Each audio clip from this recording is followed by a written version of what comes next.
Love is not just an emotion. It is a connection we learn to build.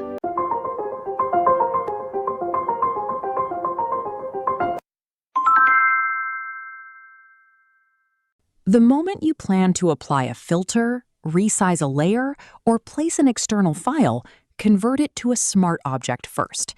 Right-click any layer and choose Convert to Smart Object. This creates a protective container around your pixels. Now, when you scale the layer down, then scale it back up, no quality is lost. The AI in Photoshop is preserving the original resolution inside the container. When you apply a filter to a Smart Object, it becomes a Smart Filter, listed below the layer and completely re-editable at any time.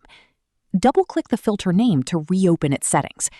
Click the filter's mask thumbnail to paint away the effect from specific areas. For template-based work, embedded Smart Objects mean one change propagates across your entire design automatically.